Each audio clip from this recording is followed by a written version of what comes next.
Indonesia का जावा द्वीप अपनी हरियाली और रहस्यमयी जंगलों के लिए मशहूर है।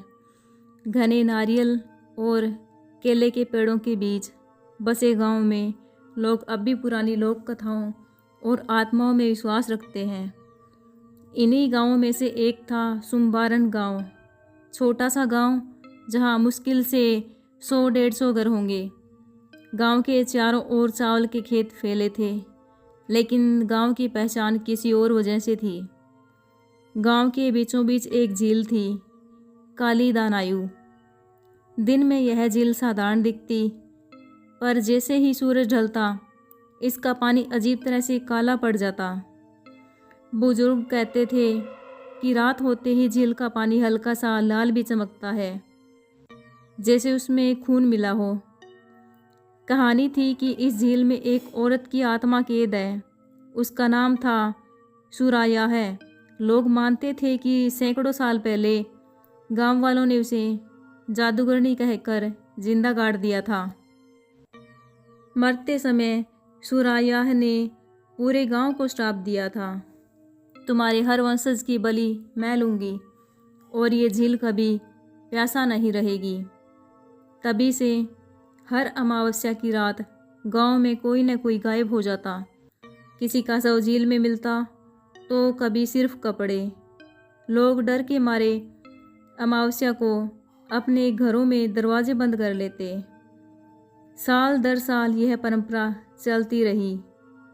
गांव वाले इस विषय पर ज़्यादा बात नहीं करते थे, लेकिन उनके चेहरों पर हमेशा एक खामोश डर दिखता था। बच्चों को भी समझा दिया जाता, सूरज ढलते ही झील के पास मत जाना। यही डर और रहस्य सुम्बारन गांव को अलग बनाता था। जावा की राजधानी से 3 युवा रिसर्चर अपने प्रोजेक्ट के लिए निकलते हैं। उनका नाम था आयु, जो 22 वर्ष का है, इतिहास और लोक कथाओं की स्टूडेंट, जिज्ञासु और निडर स्वभाव। रिजाल 23 वर्ष का है, कैमरा और टेक्नोलॉजी का शौकीन, हमेशा हर चीज़ को डॉक्यूमेंट करने वाला।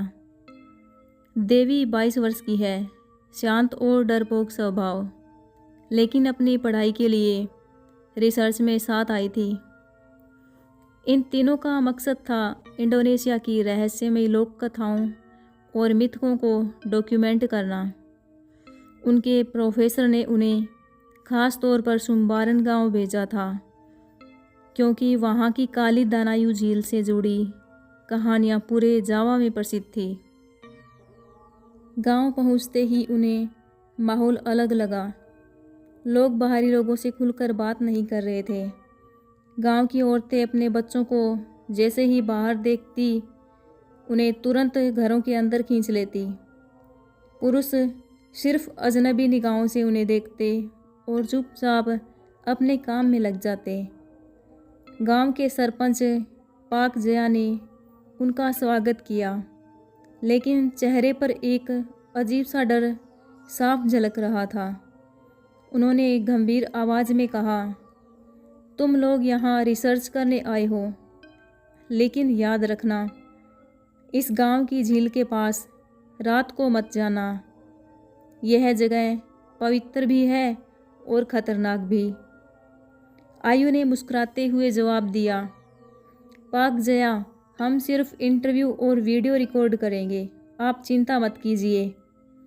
लेकिन मन ही मन आयु तय कर चुकी थी कि वह झील की रात का सच जरूर देखेगी। रिजाल तो और भी उत्साहित था। उसने तुरंत अपना कैमरा निकाला और बोला, अगर ये कहानियाँ सच निकली तो हमारी डॉक्यूमेंट्री बहुत बड़ी हिट होगी। देवी चुप रही। उसके चेहरे पर साफ लिखा था कि वह डरी हुई है। उसने धीरे से आयु से कहा, मुझे नहीं लगता कि हम गांव वालों की चेतावनी को नज़रअंदाज करना चाहिए। आयु ने उसका हाथ पकड़कर कहा, डर मत, सच जानने के लिए ही तो हम यहाँ आए हैं।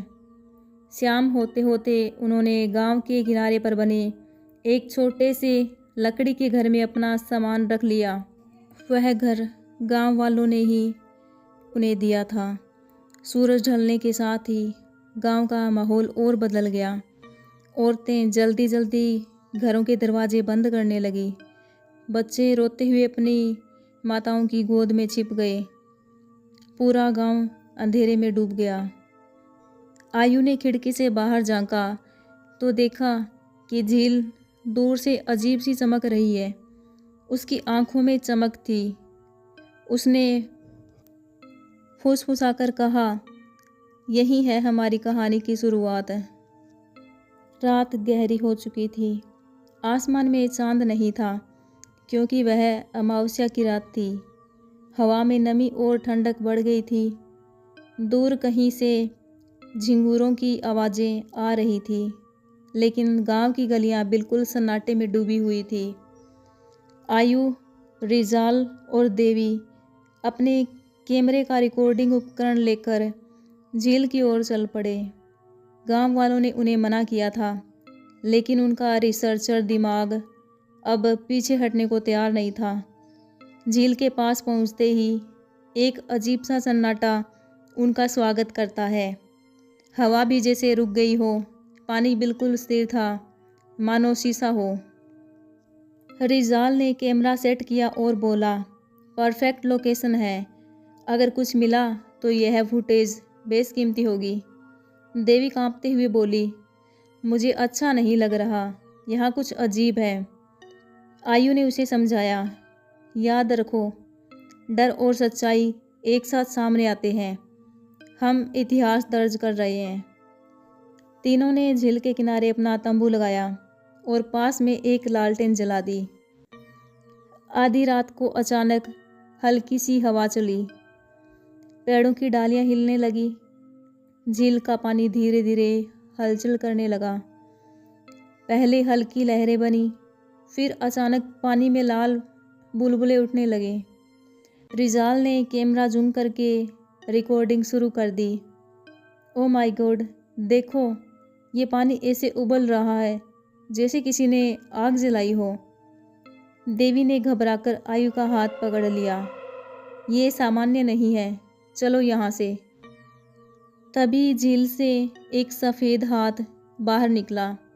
हाथ लंबा और दुबला था, जैसे किसी मरे हुए इंसान का। उसकी उंगलियों पर कीचड़ और खून चिपका हुआ था। तीनों के रोंगटे खड़े हो गए। रिजाल बुरी तरह कांपते हुए भी कैमरा रोक नहीं पाया। ये सबूत है, ये सचमुच है। फिर धीरे धीरे पानी से एक पूरा धड़ बाहर आने लगा। लंबा सफ़ेद वस्त्र जो भीगा हुआ था। बाल इतने लंबे कि झील में डूब रहे थे। चेहरा छुपा हुआ था, लेकिन उसकी लाल चमकती आंखें अंधेरे में साफ दिखाई दे रही थी। देवी चीख पड़ी और पीछे हट गई। रिजाल घबराकर तंबू की ओर भागा, लेकिन तभी उसका कैमरा अचानक बंद हो गया। लालटेन की लौ भी कांपने लगी और एक पल बाद बुझ गई। अंधेरे में सिर्फ झील की गहरी लाल चमक रह गई। आयु ने धीमी आवाज़ में फुसफुसाकर कहा, ये सुराया है। तभी वह औरत झील के किनारे खड़ी होकर ज़ोर से चीखी। उसकी चीख इतनी तीखी थी कि कान के पर्दे फटने लगे। आसपास के पेड़ हिलने लगे और झील का पानी उफान मारने लगा। देवी ने आयु को कसकर पकड़ लिया। हम मर जाएंगे, आयु, हमें भागना होगा। आयु ने खुद को संभालने की कोशिश की। उसने देखा कि वह औरत अचानक वापस पानी में डूब गई और सब कुछ शांत हो गया। सन्नाटा लौट आया, लेकिन अब उनका डर हड्डियों तक उतर चुका था। रिजाल ने कांपती आवाज़ में कहा, मैंने सब रिकॉर्ड किया है। ये ज़िंदगी का सबसे बड़ा राज है। लेकिन तभी उसे एहसास हुआ, कैमरा पूरी तरह बंद था और उसकी बैटरी पिघल चुकी थी। आयु की आंखें चौड़ी हो गई। ये आत्मा चाहती ही नहीं कि उसकी सच्चाई दुनिया जाने। जब सुबह की पहली किरणें पेड़ों से छनकर आई, लेकिन आयु, रिजाल और देवी के चेहरे पर रात का डर साफ झलक रहा था। रात भर किसी की नींद नहीं हुई। देवी तो अब भी कांप रही थी और उसकी आंखें सूजी हुई थी। आयु ने तय किया कि उन्हें गांव के बुजुर्ग से सच पूछना ही होगा। वह तीनों रत्ना नाम की बूढ़ी औरत के घर पहुँचे। रत्ना की उम्र 70 के पार थी। झुर्रियों से भरा चेहरा, आंखों में अनुभव और डर का अजीब मिश्रण। उन्होंने तीनों को देखा और धीमी आवाज़ में कहा, तुम लोग कल रात झील के पास गए थे, है ना? मैंने दूर से उस औरत की चीख सुनी थी। देवी रोने लगी। हाँ, हमने उसे देखा भी। उसका हाथ, उसका चेहरा, वो हमें मार सकती थी। रत्ना ने गहरी सांस ली और अपनी कहानी सुनानी शुरू की। सैकड़ों साल पहले सुम्बारन गांव बहुत संपन्न था, लेकिन उस गांव में एक औरत थी, सुराया। वह बहुत खूबसूरत थी, लेकिन उसके पास अजीब सी शक्तियाँ थीं।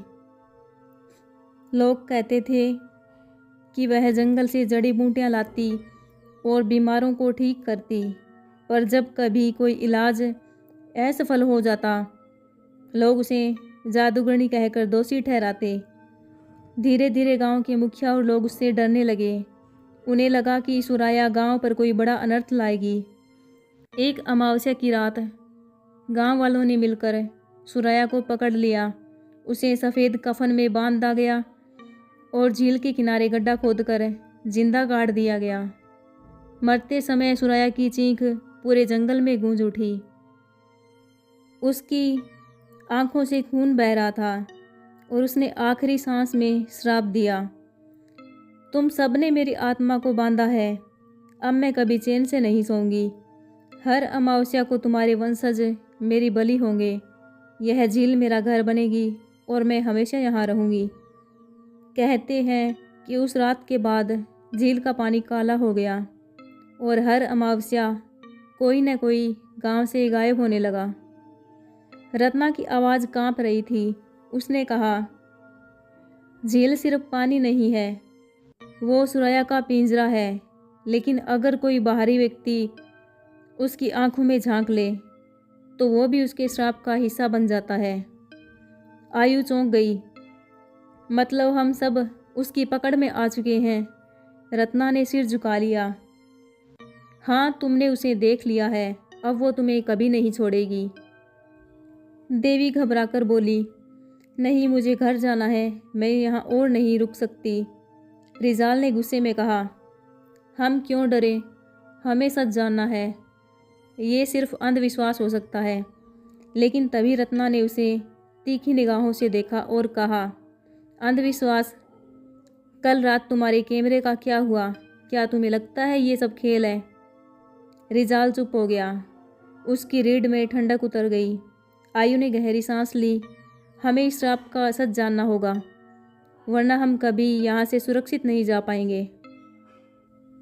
दिन ढलने के साथ ही हवा में बेचैनी बढ़ने लगी।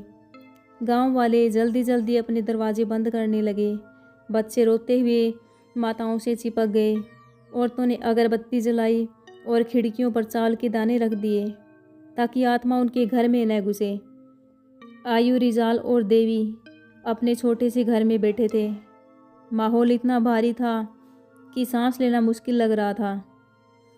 देवी कांपते हुए बोली, हमने बड़ी गलती की है, हमें यहाँ से निकल जाना चाहिए। रिजाल ने उसकी बात काट दी। भागने से सच नहीं बदलता, हमें ये रहस्य रिकॉर्ड करना ही होगा। आयु चुप रही। उसके चेहरे पर भी डर था और जिज्ञासा भी। आधी रात के करीब तीनों फिर से झील की ओर चल पड़े। झील पहले से और गहरी काली दिख रही थी। आसमान पर बादल छाए थे और बीच बीच में बिजली चमक रही थी। रिजाल ने कैमरा ऑन किया। आज तो कुछ बड़ा होगा, मुझे महसूस हो रहा है। देवी ने घबराकर आयु का हाथ पकड़ लिया। कृपया हमें वापस चलना चाहिए। लेकिन तभी झील से भारी भारी बुलबुले उठने लगे। पानी में लाल रोशनी फैल गई।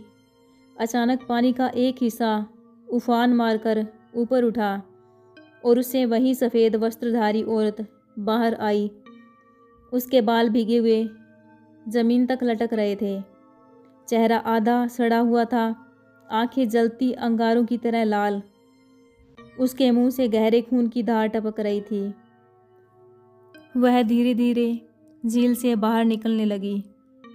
रिजाल कांपते हुए भी कैमरा उस पर फोकस किए रहा। ये असली है। ओ गॉड, आयु ने धीमी आवाज़ में कहा। सुराया। अचानक वह औरत तेज़ी से उनकी ओर बढ़ी। हवा का दबाव इतना बढ़ गया कि पेड़ों की डालियां टूटने लगी। झील का पानी किनारे से छलक छलक कर ज़मीन पर गिरने लगा। देवी चीख पड़ी और भागने लगी। रिजाल ने भी दौड़ लगाई, लेकिन झील के किनारे पर पहुंचते ही उसका पैर फिसल गया। तभी उस औरत ने अपने लंबे हाथों से उसे जकड़ लिया। रिजाल बुरी तरह चीखा, आयु मदद करो, मुझे बचाओ। आयु ने दौड़कर उसे पकड़ने की कोशिश की, लेकिन अदृश्य ताकत ने रिजाल को खींच लिया। उसका पूरा शरीर पानी में डूब गया।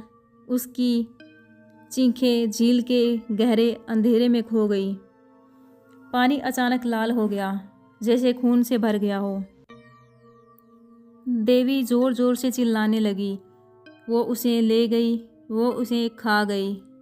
आयु सन खड़ी रही। उसका दिल तेज़ी से धड़क रहा था, लेकिन शरीर जम चुका था। तभी उस औरत ने झील से सिर बाहर निकाला। उसके होठों पर खून था और चेहरा डरावनी मुस्कान से खींचा हुआ। उसने आयु की आंखों में सीधे देखा और फुसफुसाई, तुम अगली हो। देवी बेहोश होकर ज़मीन पर गिर गई। आयु ने उसे खींचकर तंबू की ओर ले जाने की कोशिश की, पर झील से आती ठंडी हवा और भयानक हंसी उसके कानों में गूंज रही थी। उस रात सुम्बारन गांव में किसी ने नींद नहीं ली।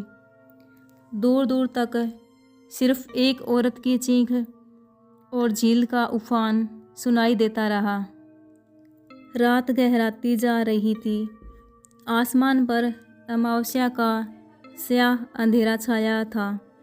सिर्फ झील के पानी से उठती लाल चमक ही आसपास को उजागर कर रही थी।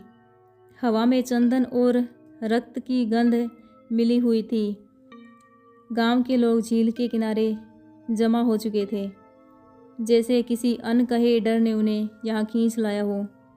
गांव का बुजुर्ग किरतो हाथ में धूप दीप लेकर मंत्र पढ़ रहा था। उसकी आंखें बार बार झील की सतह की ओर जाती और हर बार पानी की सतह पर कुछ अजीब हलचल नजर आती। ऐसा लग रहा था मानो झील के भीतर कोई अदृश्य ताकत तड़प रही हो। लीला कांपते हुए बोली, यह सब सच है।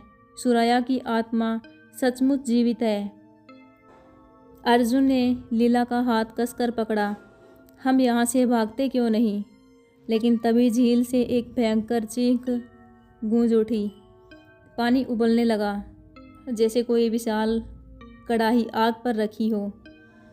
अचानक झील के बीचों बीच से एक औरत का अक्स उभरा। उसके लंबे काले बाल हवा में लहरा रहे थे। उसका चेहरा आधा सुंदर और आधा सड़ा हुआ था। आंखें अंगारों की तरह चमक रही थी। गांव वाले चीख कर पीछे हट गए। कुछ लोग भागने लगे, लेकिन उनके पैर जमीन से जैसे चिपक गए हों।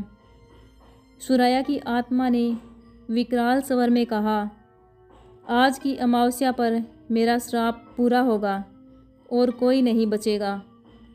वह झील से बाहर आने लगी। पानी उसके पीछे पीछे उठ रहा था, मानो पूरा तालाब ही उसका दास हो। अचानक किरतो ज़मीन पर गिर पड़ा। उसके मुंह से खून बहने लगा। गांव वालों ने देखा कि उसकी छाती पर गहरे नीले निशान उभर आए हैं, जैसे किसी ने पंजों से उसे चीर डाला हो। वह आखिरी सांस लेकर ढह गया। लीना ने कांपती आवाज़ में कहा, ये अनुष्ठान, ये बलिदान, ये सब बेकार है। अर्जुन और दानी दोनों अब समझ चुके थे कि इस आत्मा को रोकना आसान नहीं, लेकिन तभी लीना को अपनी दादी की कही बात याद आई। सुराया को सिर्फ वही आत्मा शांत कर सकती है जिसने उसके साथ अन्याय देखा हो। लीना ने गहरी सांस ली। उसकी नज़र झील के किनारे लगे पुराने पत्थर के स्तंभ पर गई। वहाँ गांव के पाप लिखे थे। उसने दौड़कर उस स्तंभ को तोड़ डाला। पत्थर टूटते ही झील से एक भयानक गर्जना गूंजी। सुराया का चेहरा और भी विकृत हो गया। उसकी चीख ने आसमान को हिला दिया। कई गांव वाले वहीं गिरकर मर गए। उनकी आत्माएं जैसे झील में समा गई। अब अर्जुन, लीना और दानी सीधे सुराया के सामने खड़े थे। सुराया ने उनकी ओर हाथ बढ़ाया और फुसफुसाई, तुम तीनों में से एक को मुझे चाहिए, तभी बाकी दो बचेंगे। सुराया का भूतिया स्वर चारों ओर गूंज रहा था। उसका काला लाल चेहरा अर्जुन, लीना और दानी के सामने मंडरा रहा था। उसकी आंखों में भयंकर आग थी, जैसे सदियों का अन्याय उसके भीतर जल रहा हो। उसने कहा, मुझे एक आत्मा दो, वरना मैं तीनों को निगल जाऊंगी। गांव के लोग चीखते हुए भागने लगे, लेकिन झील का पानी चारों ओर फैलने लगा। जिसने भागने की कोशिश की, उसका शरीर तुरंत सड़ने लगा और कुछ ही सेकंड में उसकी हड्डियां बची। अब गांव वालों के पास कोई चारा नहीं था। सब सतबद्ध खड़े रहे थे। लीना ने कांपते हुए कहा, ये श्राप तभी टूटेगा जब कोई अपनी मर्जी से बलिदान देगा। अर्जुन की आंखें लाल हो गई। वह आगे बढ़ा और चिल्लाया, अगर तुझे आत्मा चाहिए तो मेरी ले ले। लीना और दानी चौंक गए। नहीं अर्जुन, तुम ऐसा नहीं कर सकते, लीना चीखी। लेकिन अर्जुन ने उसकी ओर देखा और कहा, इस गांव को इस डर से मुक्ति चाहिए। अगर मेरी मौत ये श्राप तोड़ देगी तो मैं तैयार हूँ। सुराया ने व्यंग्यात्मक हंसी भरी, इतना आसानी से मैं संतुष्ट नहीं होंगी। वह अर्जुन के चारों ओर घूमने लगी। उसके लंबे बाल अर्जुन की गर्दन को लपेटने लगे। अर्जुन तड़प रहा था। लीना की आंखों में आंसू बह निकले। तभी दानी ने जोर से कहा, रुको, ये श्राप सिर्फ बलिदान से नहीं टूटेगा, इसे सच्चाई से तोड़ा जा सकता है। सभी की नज़र दानी पर गई। वह चिल्लाया, गांव वालों ने सुराया पर झूठा आरोप लगाया था।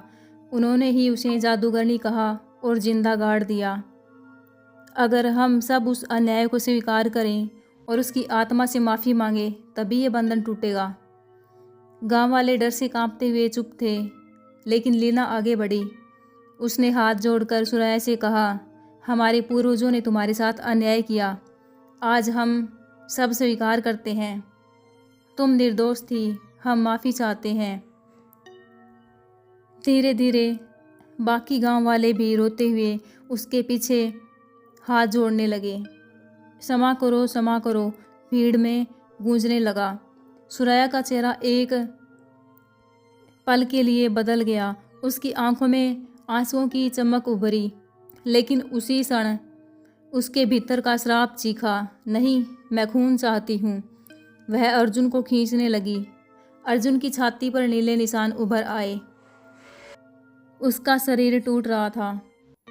लीना ने बिना सोचे समझे झील में छलांग लगा दी। अगर तुझे आत्मा चाहिए तो मेरी ले ले। सुराया अचानक रुक गई। उसने लीला को देखा, फिर अर्जुन को छोड़ा। हवा में अजीब सी खामोशी छा गई। सुराया का चेहरा धीरे धीरे नरम पड़ा। उसने लीना के सिर पर हाथ रखा और बोली, तुम पहली इंसान हो जिसने मुझे समझा। मैं तुम्हें नुकसान नहीं पहुंचाऊंगी। उसका शरीर धुंध में बदलने लगा। झील का पानी लाल था, धीरे धीरे साफ हो गया। आसमान में छिपा चांद निकल आया। गांव वाले हाँफते हुए खड़े रहे। अर्जुन जमीन पर गिर पड़ा, लेकिन जीवित था। लीना उसके पास आई और उसे कसकर पकड़ लिया। सुराया की आत्मा आखिरी बार फुसफुसाई, अब मैं मुक्त हूँ, लेकिन याद रखना, अन्याय की चीख कभी नहीं मरती। फिर उसका अक्स गायब हो गया। झील शांत हो गई। अमावस्या की वह रात ख़त्म हो चुकी थी। आसमान में हल्की धूप उतरने लगी। झील का पानी अब शांत और साफ दिखाई दे रहा था। गांव वाले राहत की सांस ले रहे थे। उन्हें लगा कि सदियों पुराना श्राप टूट चुका है। अर्जुन और लीना थके हुए लेकिन जिंदा थे। दानी ने दोनों को सहारा दिया। गांव के लोग उनके चारों ओर इकट्ठे होकर उन्हें उद्धारक मानने लगे। तुम लोगों ने हमें मौत से बचा लिया, एक बुजुर्ग औरत ने रोते हुए कहा। गांव ने उसी दिन तय किया कि अब से झील के पास कोई अनुष्ठान नहीं होगा। उस झील को पवित्र मानकर सिर्फ पूजा की जाएगी, बलिदान नहीं। बच्चों के लिए वह डरावनी कहानियाँ अब सिर्फ एक इतिहास बनेगी। लीना को ऐसा लग रहा था मानो उसके कंधों से कोई बोझ उतर गया हो। वह मुस्कुराई और बोली, अब ये गांव चैन की सांस ले सकेगा। लेकिन अर्जुन चुप था। उसकी आंखें झील की गहराई पर टिकी थी। उसे लग रहा था कि अभी भी पानी में कुछ हलचल है, जैसे कोई अदृश्य नजरें उसे घूर रही हो। दिन बीते, गांव में फिर से सामान्य जीवन लौट आया। खेतों में लोग काम करने लगे, बच्चे खेल कूद में लग गए। लेकिन अर्जुन अक्सर झील के किनारे खड़ा होकर गहरे पानी को देखता। उसे लगता जैसे कोई उसे पुकार रहा है। एक शाम जब सूरज ढल रहा था, अर्जुन अकेले झील के पास गया। पानी में उसने अपना चेहरा देखा, लेकिन उस प्रतिबिंब में उसका चेहरा नहीं था।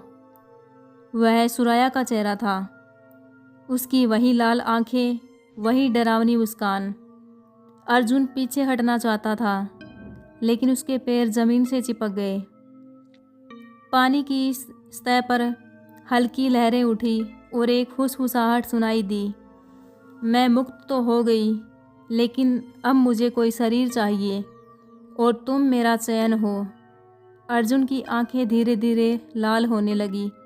उसका चेहरा बदलने लगा। उसकी सांसें भारी हो गई। दूर से लीना उसे पुकार रही थी, अर्जुन तुम वहाँ अकेले क्या कर रहे हो? अर्जुन ने उसकी ओर देखा। उसकी मुस्कान अब इंसानों जैसी नहीं रही थी। गांव फिर से वही डर महसूस करने लगा। बच्चे रोने लगे। हवा में ठंडक और सन्नाटा लौट आया। झील का पानी फिर से काला होने लगा। गांव वालों ने महसूस किया, श्राप कभी सच में ख़त्म नहीं हुआ था। उसने सिर्फ अपना नया ठिकाना चुन लिया था। काली झील अब भी प्यासा नहीं है, क्योंकि अब उसके पास एक नया रक्षक है।